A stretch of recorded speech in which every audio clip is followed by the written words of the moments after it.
Uvuge muti ordre ab chaos. Imiyoborere misha iturutse mu kavuyo. Un nouvel ordre à partir du chaos. Imiyoborere misha iturutse mu kavuyo. Ça c'est la devise des francs-maçons. Iryo niryo jambo ngendegwaho ry'abaframaso. Ça veut dire quoi? Bisobanura iki? Ça veut dire l'ordre doit toujours émerger du chaos. Nubango imiyoborere misha yindi ikwiye iva mu kavuyo. Et vous savez que le mot New World Order, le nouvel ordre mondial, est sorti de la bouche pour la première fois des dirigeants américains. Murabizi kandi ko iri jambo imiyoborere misha yavutse mbere na mbere mu kanwa k'abanyamerika. Et à partir de 2013, rero uhereye kuri 2013 va suivre une autre période. Ni ikindi gihe cyari gigiye gutangira. Pourquoi est-ce qu'ils n'ont pas utilisé l'anglais? Kubera iki hatakoreshejwe ururimi rw'icyongereza? On verra ça. C'est parce que les pères fondateurs des États-Unis d'Amérique, nukubera ko abashinze leta z'umwe za Amerika en majorité c'était des francs-maçons abenshi muri bo bari abaframason et des rose-chrétiens, n'abarose christian cyangwa n'iriya miryango les sociétés secrètes. ikorera mu ibanga. Ordre ab chaos. Imiyoborere misha y'isi ikwiye kuvukira mu kavuyo. Ça c'est la devise des francs-maçons. Iyo niryo jambo ngendegwaho ry'abaframason. Après les 100 ans, nubango nyuma y'imyaka 100 viendra un nouvel ordre mondial, hazaza imiyoborere misha itegeka isi, mais il doit émerger du chaos. ariko igomba kuvukira mu kavuyo. Ordre ab chaos. Kuvukira mu kavuyo. Voilà pourquoi depuis 2013, niyo mpamvu here muri 2013 le chaos a commencé. akavuyo karatangiye ku isi. Ça nous amène à quoi? Ibyo rero bituzana kuki? C'est juste la curiosité de connaître ces choses? Ndabaza ni amatsiko yo kumenya ibyo bintu gusa? Non. Oya. Nous, le peuple de Dieu, Twebwe ubwoko bw'Imana, nous sommes appelés à connaître ceci. duhamagariwe kumenya ibi bintu. Le monde n'est pas dirigé par une logique humaine. Isi ntiyobowe n'imitekerereze y'abantu. Non, ce n'est pas logique. Ça veut dire le cours de l'histoire n'est pas logique. Ukuntu isi irimo iragenda ntabwo wabisobanurwa n'ubwenge bwa kimuntu. De tout temps, l'histoire n'est pas basée sur la logique. Ibihe byose amateka ukuntu agenda ntabwo ari ubwenge bw'umuntu bubisobanukirwa. Mais si nous voyons la généralisation des conflits, ariko niba turi kubona intambara zikomeza gukwirakwira hose, des conflits majeurs, intambara zo mu rwego rwo hejuru, des conflits moyens, ari ziciriritse, nous ne sommes pas découragés twebwe ntabwo ducika intege dans notre prière. mu masengesho yacu.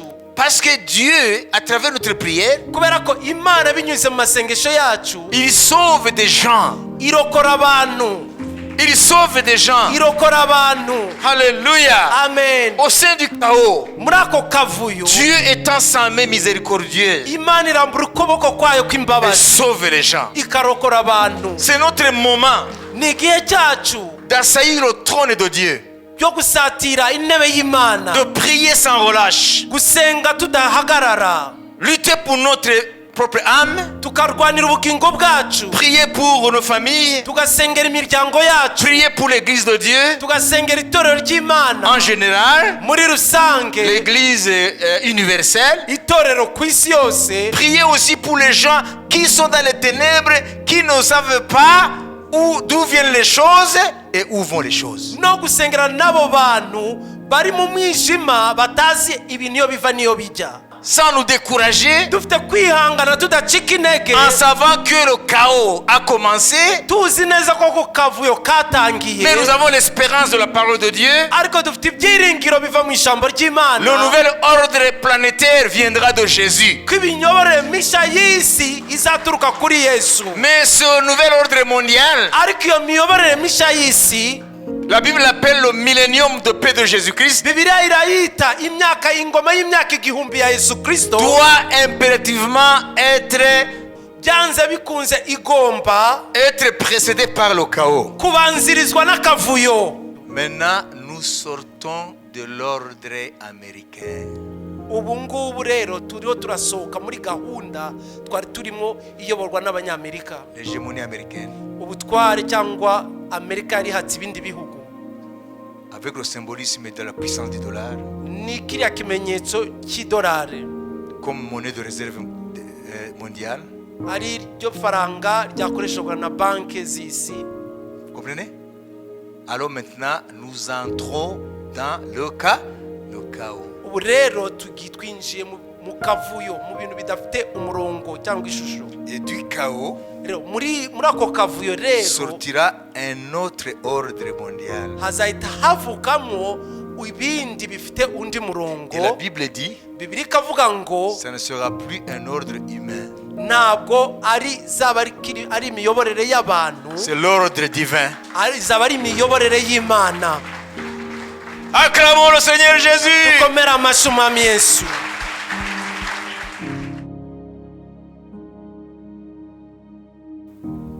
Mukurikire. Mwabibonye? Ni dolari rimwe. Nimba uyifite mu mufuka uyirebe, ni rwa ruhande ruriho piramide. Mwabibonye? Iriya ni dolari rimwe ry'Abanyamerika. Rirakora n'ubu. Amen. Ariya hari piramide, ku mutwe hari ijisho. Mwaribonye? Hanyuma munsi hari amagambo yanditseho, hari piramide, hejuru hari ijisho, hari amagambo yanditseho, niyo dushaka kuvugaho, reka baya project hariya. Hari aho bihuriye n'ibihe turanyuramo. Mukurikire. Handitse ngo Novus Ordo Seclorum. Kuri ya dolari handitswe, ni mwibaze namwe, ntabwo ari ikinyongereza. Ni dolari y'abanya, ariko handitswe icyo Kilatini. Mwabyumvise? Urayifite mu mufuka wawe ufite dolari imwe. Novus Ordo Seclorum. Ni ukuvuga ngo Nouvel Ordre Séculaire. Tubandi kuri ibyo. Kuri ya dolari imwe, kuri base hariya y'ira piramide, handitswe ayo magambo ngo Nouvel Ordre Séculaire. Amen. Alléluia. Amen. Banque centrale y'Amerika yitwa Reserve Federale. Amen. Cyangwa Federal Reserve System. Niyo banki y'Abanyamerika ihwanye na benere yacu. Sibyo? Sous la pyramide de $1, kuri iriya piramide hasi yayo $1 américain, y'iri dolari ry'Abanyamerika nous découvrons le texte suivant. handitswe aya magambo: Novus Ordo Seclorum. Novus Ordo Seclorum, Ce qui veut dire en latin, bishaka kuva mu Kilatini nouvel ordre séculaire. ni imiyoborere misha y'isi Séculaire, non, un siècle. y'ikinyejana. Le mot séculaire indiquant ici un siècle. Aha iri jambo séculaire rivuga ikinyejana. La Federal Reserve System, banque centrale américaine, Rero banki ya centrale ya Amerika, banque nkuru, banki nkuru ya Amerika, a été créée en 1913. yashinzwe mu 1913. Amerika ni igihugu gifite ibyiza nk'ibindi bihugu, ariko turashaka kuvuga amateka, amen, y'ishingwa rya Amerika n'amateka yayo kugeza no munsi niba nshaka kubabwira. None tukaba dushingiye ku ifaranga rya Amerika. Mwabyumvise? Ntabwo twanga Amerika ifite ibyiza, ni igihugu nk'ibindi, sibyo?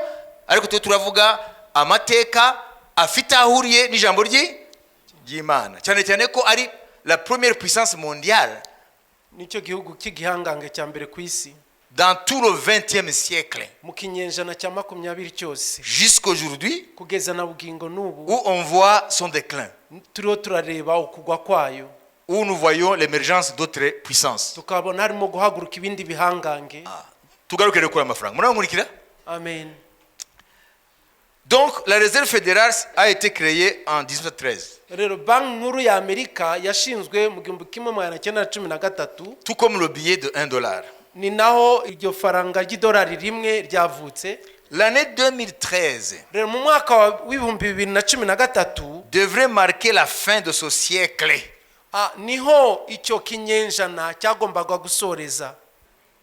2013 Ce siècle qui est cité là, Novus Ordo Seclorum, iki kinyejana kirimo kuvugwa muri aya magambo s'est achevé en 2013. cyarangiye muri 2013. Amen. Amen. Et à partir de 2013, rero uhereye kuri 2013 va suivre une autre période. ni ikindi gihe cyari gigiye gutangira. Pourquoi est-ce qu'ils n'ont pas utilisé l'anglais? kubera iki hatakoreshejwe ururimi rw'icyongereza? On verra ça. C'est parce que les pères fondateurs des États-Unis d'Amérique, ni ukubera ko abashinze leta zunze ubumwe za Amerika en majorité, c'était des francs-maçons abenshi muri bo bari abaframason et des roses-chrétiens, n'abarose christian cyangwa n'iriya miryango les sociétés secrètes. ikorera mu ibanga. Les Rose-Croix abo bita abarose croix fondèrent leur première colonie. bashinze Donc là, nous entrons au début de la création des États-Unis. aha Vous savez que les États-Unis aujourd'hui, ça a commencé à être des colonies. murabizi ko leta zunze ubumwe za Amerika yavutse mu duce abantu bagiye bavumbura Des bigarurira, colonies européennes, n'est-ce pas? abanyaburayi bagiye kuri buriya butaka bavumbura Alors buriya suivez, butaka. les Rose-Croix abarose croix rero fondèrent leur première colonie qui est aujourd'hui la Pennsylvanie. bavumbuye ubutaka busha aribwo leta ya Pennsylvania ubu ngubu. L'un des 50 États qui forment les États-Unis. ni imwe muri iriya leta 50 zigize leta zunze ubumwe za Amerika. En 1694. mu gihumbi kimwe magana atandatu na mirongo icyenda na kane C'est là où les Rose-Chrétiens ont fondé la Pennsylvanie. niho aba ba Rose Croix bashinze iriya leta ya Pennsylvania. Alors que les francs-maçons, hanyuma abaframaso bo quant à eux, kuri bo ouvrirent leur première loge maçonnique batangiye urwego rwabo rw'abaframaso avec la permission de la loge mère d'Angleterre, babiherewe uburenganzira naho bukomoka mu gihugu cy'Ubwongereza, parce que la franc-maçon est venue de l'Europe. kubera ko framaso yo yaturutse i Burayi. Et ils sont allés là-bas créer le nouveau monde avec leur franc-maçonnerie et la Rose-Croix. noneho bajya muri kiriya gihugu cya Amerika barema isi nsha yabo. Donc les francs-maçons aux États-Unis ont créé le premier loge vers 1730. rero abaframaso muri leta zimwe za Amerika bashinze framaso hariya mu 1730. C'est le travail secret exercé pendant des siècles ibyo bintu byakozwe mu ibanga par les francs-maçons n'abo baframaso qui a permis la création des États-Unis d'Amérique. nibyo byatumye havuka leta z'ubumwe za Amerika. C'était les francs-maçons qui avaient organisé et mené la guerre d'indépendance américaine. abaframaso nibo bateguye ubwigenge bwa leta z'ubumwe za Amerika. Tous les Abraham Lincoln, c'est des francs-maçons. abitwa Abraham Lincoln abo bose bari abaframaso. Ce sont eux aussi qui ont écrit et signé la Constitution des États-Unis. ni nabo bagize itegeko nshinga rya leta z'ubumwe za Amerika baranarisinya. nibo barikoze barishiraho n'umukono. On verra ça. Un tiers environ des présidents américains furent des francs-maçons. icya gatatu cy'abaperezida ba Amerika bose bakomoka mu baframaso. Je ne dis pas aujourd'hui ces présidents-là. ndavuga abo baperezida bayoboye Amerika. Ils sont aussi largement représentés au Congrès et au Sénat. no muri Kongere ya Amerika no muri Sena nibo biganjemo. Le sceau américain. Le sceau. iki kirangantego cya Amerika. La pyramide à l'œil qui voit tout. On a vu? niriya piramide harimo ijisho rireba byose. Le phénix ainsi que la bannière d'origine avec les 13 étoiles. iriya nyoni biriya birangantego bya Amerika byose sont des importants symboles franc-maçonniques. n'ibimenyetso by'ingenzi by'abaframaso. Jusque-là, vous avez compris? kugeza aho mwabyumvise. Alors, où est le problème? ikibazo rero gihagaze he? Si niba notre pyramide iriya piramide yacu est un symbole maçonnique, ari ikimenyetso cy'abaframaso, l'œil qui est là au sommet, ririya jisho riri hariya hejuru, ça symbolise quoi?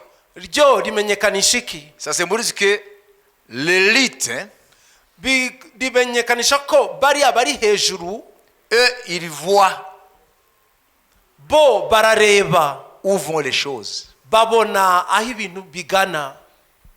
Et la base, no bariya bari hasi, c'est la masse du peuple. n'imbaga y'abatuye isi. Ils sont dans les ténèbres. Bo bari mu mwijima. Vous comprenez? Muri kusobanukirwa. Pourquoi est-ce qu'ils ont dit un nouvel ordre pendant un siècle? Kuki bavuze imiyoborere misha mu kinyenjana kimwe? C'est parce que ces hommes étaient spirituels. Nukubera ko abo bagabo barabanyamuka. Parce que les sociétés secrètes communiquent avec les puissances. Kubera ko iriya miryango ikorera mu ibanga ikorana n'imyuka. Vous avez l'œil qui est là. Murabona ririya jisho riri hejuru. C'est l'élite. Ni bariya bari kwisonga mu miyoborere y'isi. Et ils ont la lumière. Bo bafite umucyo. Et on les appelle des Illuminati. Bakanababita abamurikiwe bafite umucyo. Et la masse, no iriya mbaga, la population, abaturiye isi bandi, elle est aveugle. Bo ni impumyi. Alors pourquoi est-ce qu'ils ont dit un siècle? Rero kuki bavuze ko ari ikinyenjana? Cette monnaie-là, ririya faranga, le dollar américain, ari ryo dolari ry'abanyamerika, c'est écrit in God we trust. Handitseho ngo twizera Imana. Mais ce n'est pas le Dieu de la Bible. Ariko ntabwo ari ya Mana yo muri Bibiliya. C'est le Dieu de la franc-maçonnerie. Ni Imana y'abaframason. Et ils ont dédié cette monnaie à leur Dieu. Bo beguriye ririya faranga iyo Mana Que pendant un siècle, ko mu kinyenjana kimwe, depuis 1913 uhereye mu 1913 jusqu'à la fin de ces 100 ans, kugeza ku iherezo ry'iyo myaka ijana, le monde entier sera sous domination de cette monnaie. Isi yose izaba itegekwa n'iryo faranga. Ça a été fait? Byarabaye. Et après un siècle, nyuma rero y'ikinyenjana, les esprits qui travaillent avec eux, imyuka ikorana nabo, leur a dit autre chose. hari ibindi yababwiye. Projetez les paroles là. Nimugarure ya magambo hano. Écoutez, ce sont les autres mots là-bas. Nari amagambo yandi. Ordo ab kao. Vous voyez muti ordo ab kao. Imiyoborere misha iturutse mu kavuyo. Un nouvel ordre à partir du chaos. Imiyoborere misha iturutse mu kavuyo. Vous voyez ça? Ordo ab kao. Ça c'est la devise des francs-maçons. Iryo niryo jambo ngendegwaho ry'abaframason. Ça veut dire quoi? Bisobanura iki? Ça veut dire l'ordre doit toujours émerger du chaos. Nubango imiyoborere misha yindi ikwiye iva mu kavuyo. Et vous savez que le mot New World Order, le nouvel ordre mondial, est sorti de la bouche pour la première fois des dirigeants américains. Murabizi kandi ko iri jambo imiyoborere misha yavutse mbere na mbere mu kanwa k'abanyamerika. N'est-ce pas? Sibyo se? New World Order. Imiyoborere misha y'isi. Ça veut dire quoi? Bisobanura iki? Ça veut dire qu'après les 100 ans de la domination du dollar, nubango nyuma y'imyaka ijana idolari ryo ritegeka isi, parce que le dollar symbolise ce qu'on appelle l'hégémonie américaine sur le monde. Kubera ko idolari ni ikimenyetso cy'ubutware bwa Amerika ku isi yose. Alors, ça leur donne ce qu'on appelle, écoutez, le pouvoir extraterritorial. Bibahesha recyo twita ububasha burenze imbago zabo. Hein? Donc le dollar a ce qu'on appelle les privilèges impériaux. Ngo idolari rifite ayo mahirwe yo kuyobora ibindi bihugu byose.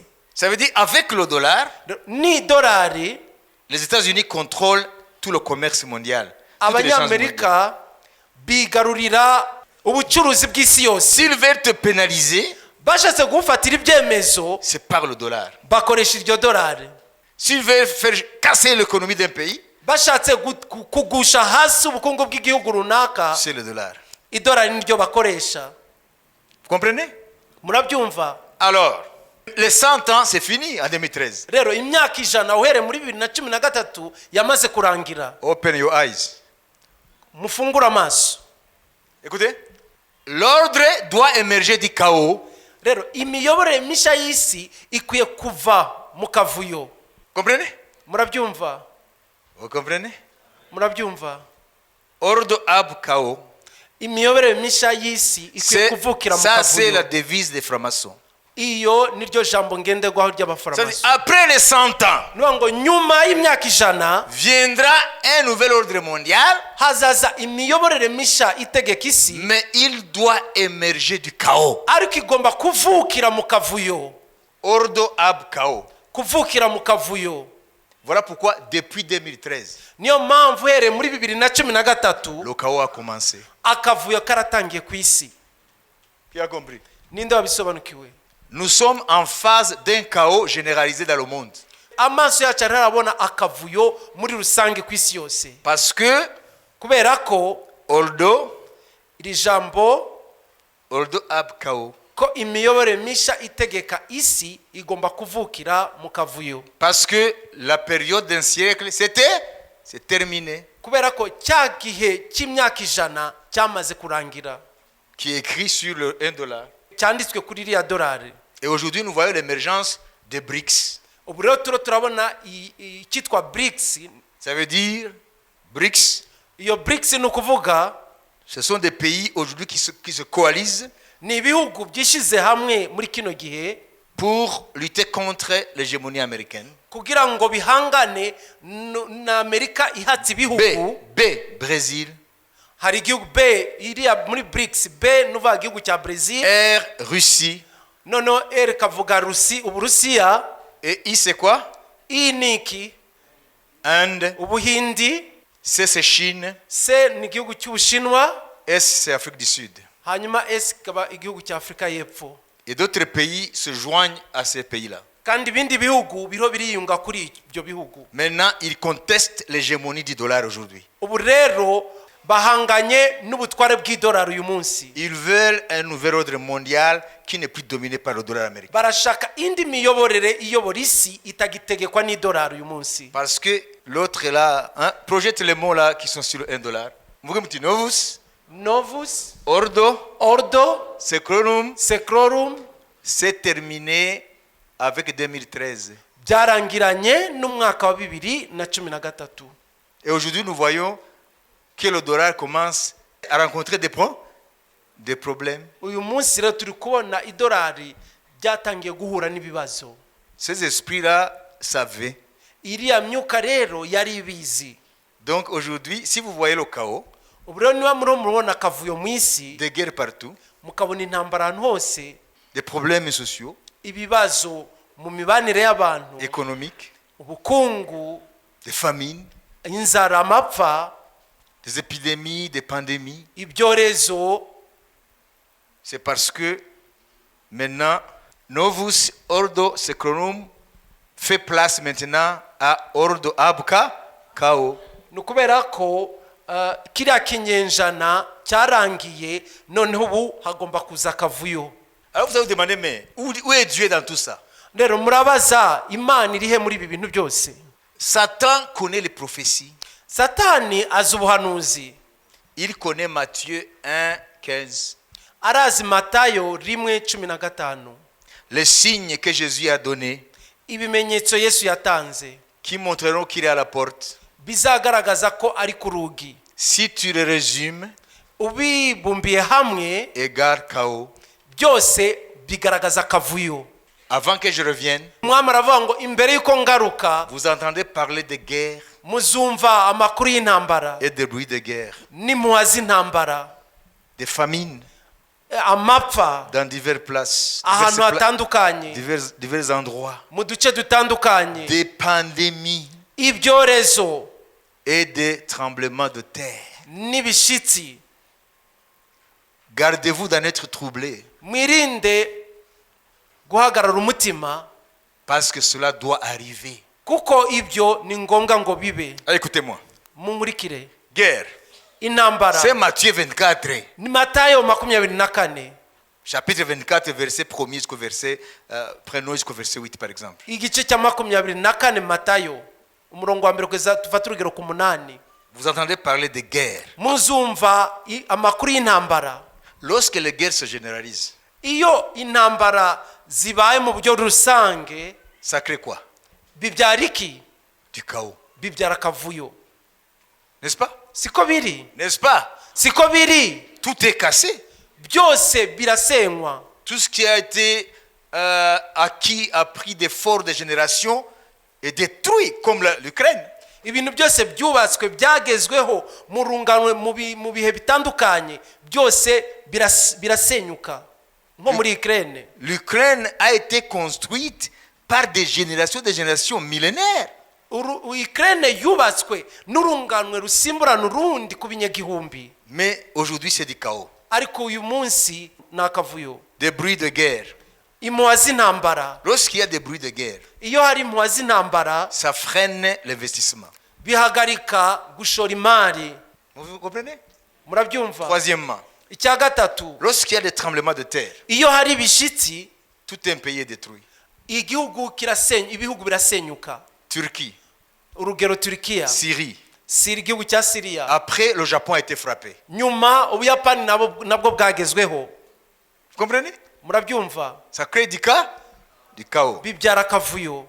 Des famines, Amapfa, c'est du chaos. nabyo nakavuyo. Des pandémies, Ibyorezo, c'est du chaos. nabyo nakavuyo. Donc ces esprits-là de la franc-maçonnerie Rero iyo myuka y'abaframaso savaient, bari yarizi à travers le plan de Dieu, binyuze mu mugambi w'Imana que ko le 21e siècle ikinyejana cya 21 entrera dans une période de chaos. kizinjira mu gihe cy'akavuyo. C'est pour cela qu'ils ont donné la puissance au dollar américain de 1 siècle.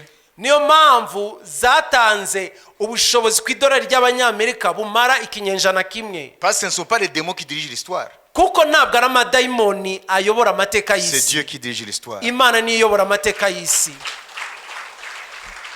Alors, ça nous amène à quoi? Ibyo rero bituzana kuki? C'est juste la curiosité de connaître ces choses? Ndabaza ni amatsiko yo kumenya ibyo bintu gusa. Non! Oya. Nous, le peuple de Dieu, Twebwe ubwoko bw'Imana, nous sommes appelés à connaître ceci. duhamagariwe kumenya ibi bintu. Le monde n'est pas dirigé par une logique humaine. Isi ntiyobowe n'imitekerereze y'abantu.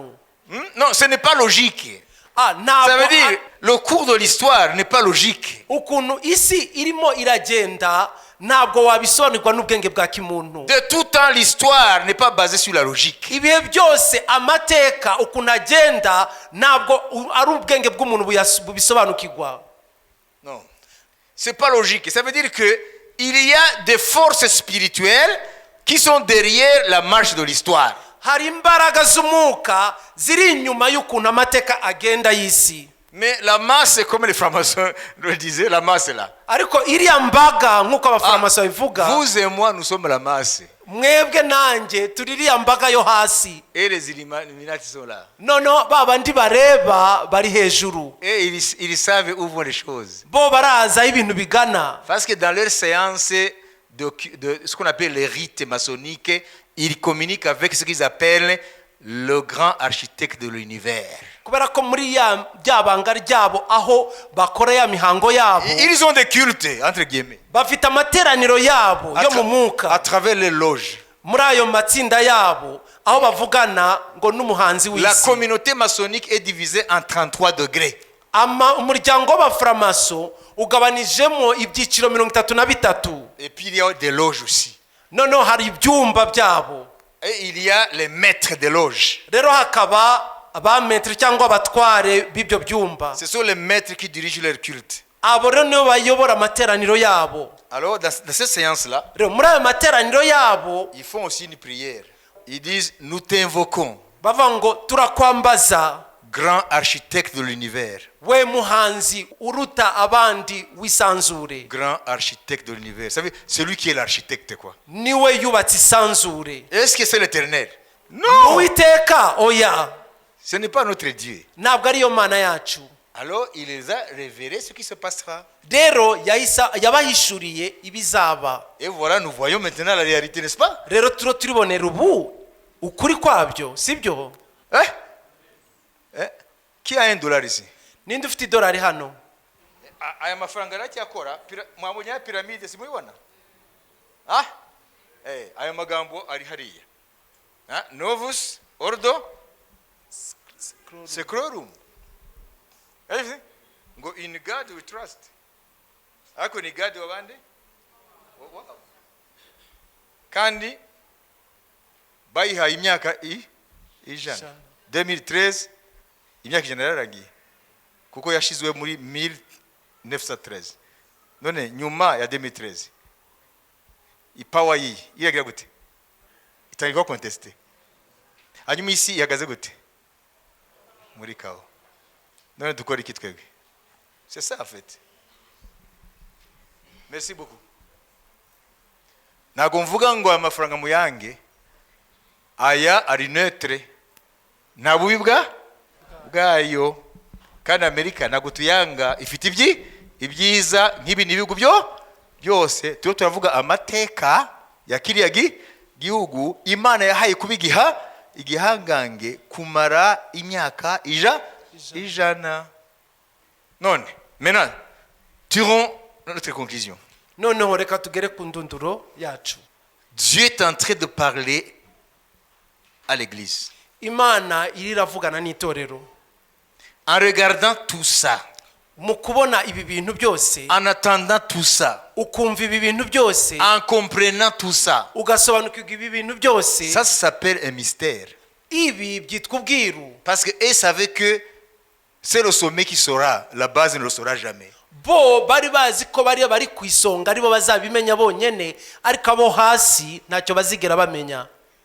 Vous comprenez? Murabyumva? Alors, qu'est-ce que Dieu dit pour l'église? Rero Imana irabwira itorero. Dieu dit à l'église, Imana ibwira itorero, maintenant que vous savez, Imana irabwira itorero ngo ubu noneho mubizi, il faut savoir que mukwiye kumenya ko le Seigneur est à la porte, c'est vrai? Kumwami ari ku rugi ni koko, l'enlèvement est imminent, ko guzamurwa ku itorero. Mais entre-temps, ariko hagati aho, vous devez mener un combat spirituel. Mugomba gukora intambara y'umwuka. Parce que Satan est en train de jouer sa dernière carte. Kubera ko Satani arimo gukina umukino we wa nyuma. Il sait que le chaos qui s'annonce, arazi ko ako kavuyo kari kuba, qui s'annonce, qui a commencé, qui va continuer, ako kavuyo kahagurutse kaje kazanakomeza sur toute la planète, ku mugabane w'isi yose, va émerger un nouvel ordre mondial qui ne sera pas humain, mais un nouvel ordre mondial de Jésus-Christ. Hazavukamo iyindi miyoborere y'isi atari y'abantu, misha atari y'abantu, ariko ya Yesu Kristo. Ordre chaos aura lieu. Nubango imiyoborere misha y'isi. Ça veut dire le chaos a lieu et aura lieu, mais un nouvel ordre émergera du chaos. Nubango akavuyo kazahaba, ariko hari imiyoborere misha y'isi izavukira muri ako kavuyo. Nous prions pour la paix. Turasengera amahoro. OK? Sibyo? Mais si nous voyons la généralisation des conflits, ariko niba turi kubona intambara zikomeza gukwirakwira hose, des conflits majeurs, intambara zo mu rwego rwo hejuru, des conflits moyens, ari ziciriritse, des conflits moyens, des conflits mineurs, ari zoroheje, si nous les voyons se généraliser, tukabona ni rusange mu isi, ça émerge à gauche à droite, zikavuka impande zose, nous ne sommes pas découragés twebwe ntabwo ducika intege dans notre prière. mu masengesho yacu. Parce que Dieu, à travers notre prière, kubera ko Imana binyuze mu masengesho yacu, il sauve des gens. irokora abantu. Il sauve des gens. irokora abantu. Alléluia. Amen. Au sein du chaos, muri ako kavuyo, Dieu étant sa main miséricordieuse, Imana irambura ukuboko kwayo elle kw'imbabazi, sauve les gens. ikarokora abantu. C'est notre moment ni igihe cyacu d'assaillir le trône de Dieu, byo gusatira intebe y'Imana, de prier sans relâche, gusenga tudahagarara, lutter pour notre propre âme, tukarwanira ubugingo bwacu, prier pour nos familles, tugasengera imiryango yacu, prier pour l'église de Dieu tugasengera itorero ry'Imana en général, muri rusange, l'église universelle, itorero ku isi yose, prier aussi pour les gens qui sont dans les ténèbres, qui ne savent pas d'où viennent les choses et où vont les choses. no gusengera nabo bantu bari mu mwijima batazi ibintu iyo biva niyo bijya. Donc nous avons la responsabilité. Rero dufite izo nshingano. Nous avons une sacro-sainte responsabilité. Turafite inshingano zidasanzwe Nous avons affaire à des forces spirituelles, mes amis. duhanganye n'imbaraga z'umwuka bene data. Ces esprits n'ont pas annoncé seulement ordre abkao. Iyo myuka ntabwo yamenyekanishije gusa ko hari isi imiyoborere mishya izavukira mu kavuyo. L'ordre qui émergera du chaos. Imiyoborere mishya isi izavukira mu kavuyo. Hein? Vous comprenez? Murabyumva? Mais ces esprits savent aussi qu'il y aura l'enlèvement. Ariko iyo myuka iranazi ko hazabaho no kuzamurwa kw'itorero. Ces esprits savent qu'il y aura Armageddon. Irabizi ko hazabaho intambara ya Armageddon. Qu'un jour les nations vont attaquer Israël. K'igihe runaka amahanga azatera Yerusalemu. Ces esprits savent que Jésus reviendra régner. Iyo myuka irazi ko Yesu azagaruka kwima ingoma ye mu isi. Ces esprits savent qu'après 2013, toute la succession des événements. Iyo myuka irabizi ko nyuma ya 2013 ibizakurikirana byose bizabaho. Alors aujourd'hui, rero uyu munsi nous devons nous armer tugomba kwitegura de la patience kwihangana sans nous décourager, dufite kwihangana tudacika intege en savant que le chaos a commencé. tuzi neza ko ku kavuyo katangiye. Mais nous avons l'espérance de la parole de Dieu. ariko dufite ibyiringiro biva mu ijambo ry'Imana. Le nouvel ordre planétaire viendra de Jésus. ko ibinyoborere mishya y'isi izaturuka kuri Yesu. Mais ce nouvel ordre mondial, ariko iyo miyoborere mishya y'isi la Bible l'appelle le millénium de paix de Jésus-Christ, Bibiliya irayita ingoma y'imyaka igihumbi ya Yesu Kristo, doit impérativement byanze bikunze igomba être précédé par le chaos. kubanzirizwa n'akavuyo.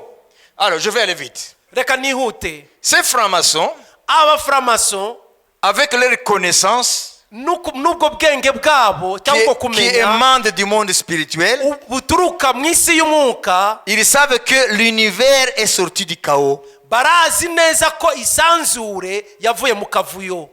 Oui.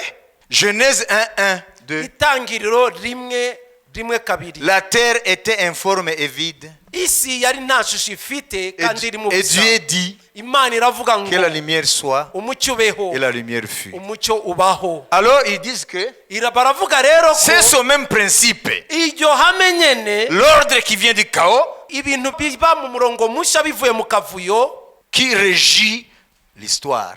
iryo hame niryo ritegeka amateka. Ninde wabisobanukiwe?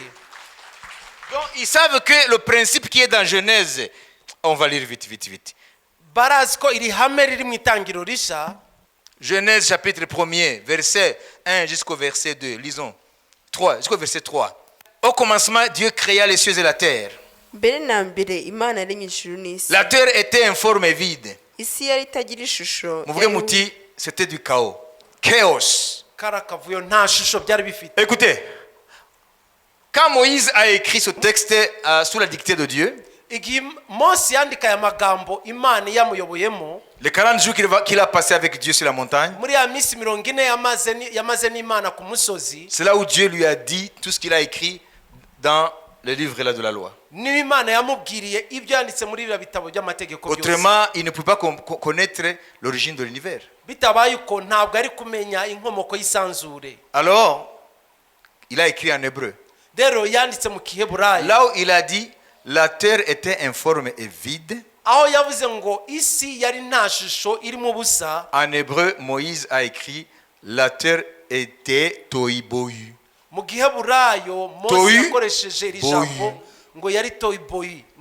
Toibohu en anglais, chaos en français, chaos.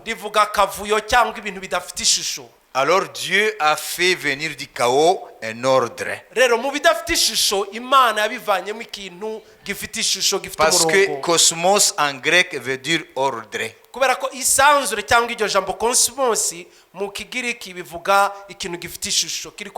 Vous comprenez? Il se peut qu'il y ait des choses qui t'empêchent de comprendre, mais il faut comprendre. Il n'y a rien de facile dans la vie. Vous avez dans votre Bible, au verset 2, la terre était toibohu. Il y avait des ténèbres à la surface de l'abîme, et l'Esprit de Dieu se mouvait au-dessus des eaux. Et Dieu dit que la lumière soit, et la lumière fut. C'est de là où les francs-maçons tirent leurs principes. aha niho abaframason bavana ihame ryabo. Ordo abka kao. Ko ibifite ishusho byavuye mu kavuyo mu bidafite ishusho. Et puis l'ordre est sorti. Noneho bifite ishusho bikaseruka. Ça veut dire dans l'histoire, Rero mu mateka c'est un cycle de chaos, ordre, chaos, ordre, chaos, ordre. Nuherekane gwakavuyo cyangwa bidafite ishusho bivamo ibifite ishusho gutyo gutyo. Maintenant, nous sortons de l'ordre américain. Ubu ngubu rero turiho turasohoka muri gahunda twari turimo iyoborwa n'abanyamerika. L'hégémonie américaine. Ubutware cyangwa Amerika yari hatse ibindi bihugu. Avec le symbolisme de la puissance du dollar. Ni kiriya kimenyetso cy'idolari. Comme monnaie de réserve mondiale. Ari ryo faranga ryakoreshwa na banki z'isi. Vous comprenez? Alors maintenant, nous entrons dans le chaos. Ubu rero twinjiye mu kavuyo mu bintu bidafite umurongo cyangwa ishusho. Et du chaos Rero muri ako kavuyo rero sortira un autre ordre mondial. Hazahita havukamo ibindi bifite undi murongo. Et la Bible dit, Bibiliya ikavuga ngo ça ne sera plus un ordre humain. Ntabwo zaba ari imiyoborere y'abantu. C'est l'ordre divin. Zaba ari imiyoborere y'Imana. Acclamons le Seigneur Jésus. Dukomere amashyi Umwami Yesu. Acclamons le Seigneur Jésus. Dukomere amashyi Umwami Yesu. Vivement l'avènement du Seigneur. Cyane kugaruka k'Umwami Yesu. Vivement la deuxième venue de Jésus. Ukugaruka k'Umwami Yesu. The second coming of the Messiah. Ukugaruka kwa kabiri k'Umwami Yesu. The King is near. Umwami ari bugufi. The King is near. Umwami ari bugufi. The Messiah is near. Mesiya ari bugufi. Hallelujah. Amen. Jesus Christ Yesu Kristo is coming very soon. araje vuba. Hallelujah. Amen. Il amène le nouvel ordre mondial. Azanye imiyoborere misha y'isi. Tu seras là, je serai là. Uzahabanza bamari. Alléluia. Amen. Ne soyons pas étonnés Nitutangazwe si nous prions pour la paix niba dusengera dans amahoro le monde mu isi et qu'on ne voit pas la paix venir. nitubona amahoro aza. Parce que nous n'avons pas de puissance contre la vérité, mais pour la vérité. Kuko ntabwo dufite ubushobozi bwo kurwanya ukuri ahubwo dufite bwo gushigikira ukuri. Les écritures doivent s'accomplir. Ibyanditswe bigomba gusohora. Nous entrons dans une période de chaos, Twinjiye mu gihe cy'akavuyo mais qui annonce un nouvel ordre mondial. ariko bimenyekanisha imiyoborere misha y'isi. Le retour de Jésus est mathématiquement prouvé. Ukugaruka kwa Yesu kurashobora gusobanurwa mu mibare. 1 plus 1 égale 2. Rimwe guteranya rimwe ni kabiri. C'est une vérité en Chine, au Rwanda, au Sénégal, aux États-Unis, en Europe. Ibyo ni impamo mu Bushinwa, mu Rwanda, muri Leta Zunze Ubumwe za Amerika, i Burayi. Si tu vas sur la Lune, 1 plus 1 égale 2. Nujya ku kwezi rimwe guteranya rimwe ni kabiri. Au sein du soleil, dans le cœur du soleil, 1 plus 1 égale 2. Mu mutima w'izuba rimwe guteranya rimwe ni kabiri. Et le retour de Jésus égale nouvel ordre mondial. Rero kugaruka kwa Yesu bingana imiyoborere misha y'isi. La paix de Dieu Amahoro y'Imana va remplir cette planète. azuzura iyi si yacu. La connaissance de la gloire de l'Éternel Ukumenya ubwiza bw'Imana remplira la terre entière, bizuzura isi yose comme les eaux remplissent le fond de l'océan. nk'uko amazi yuzuye inyanja. Amen.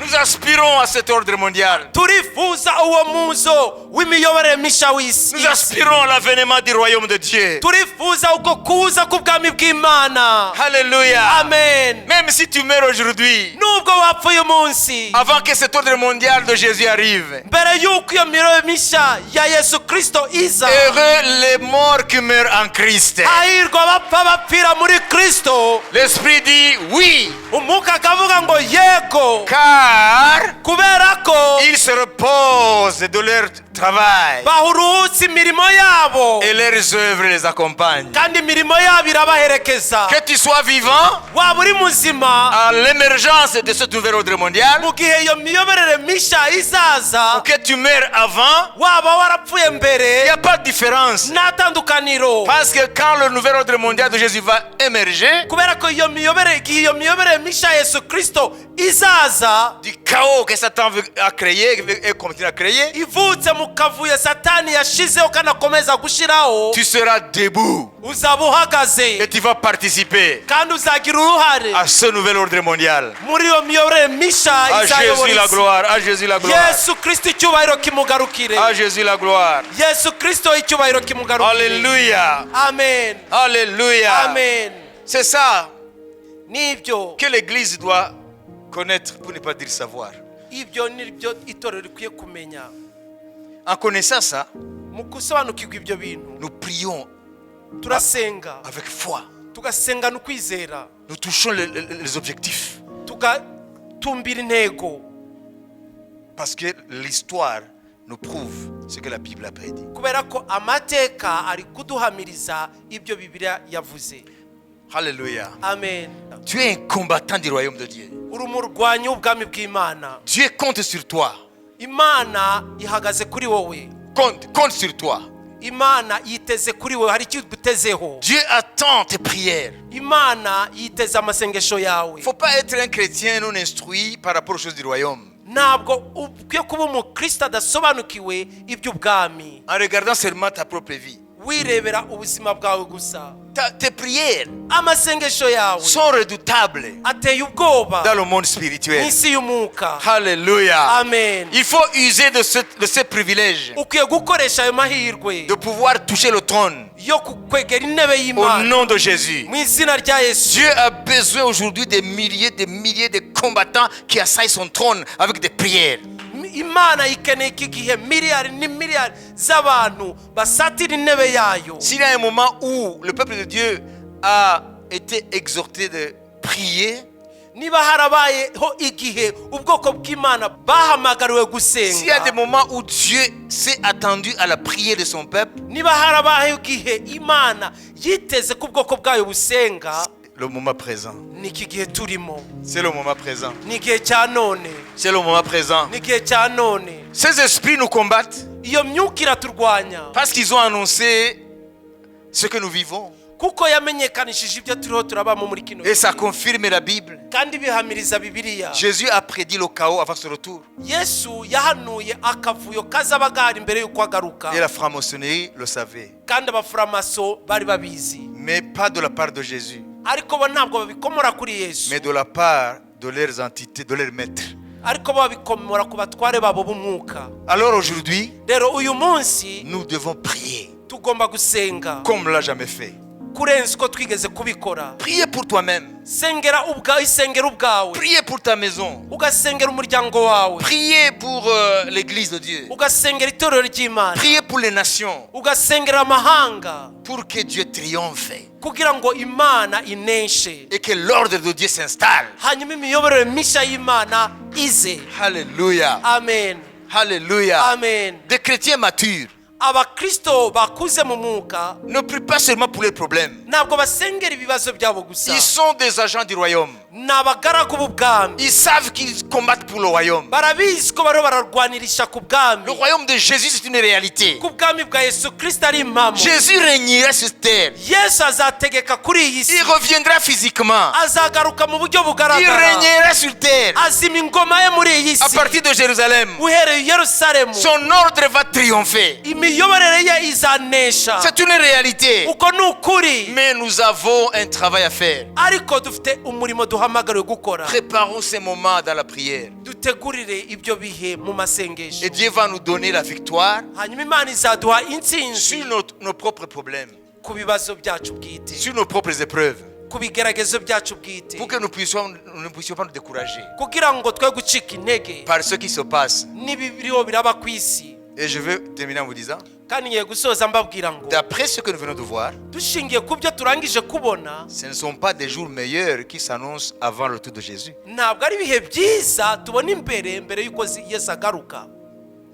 N'est-ce pas? N'est-ce pas? Hein? La Bible le dit. Et du côté de Satan, on le sait.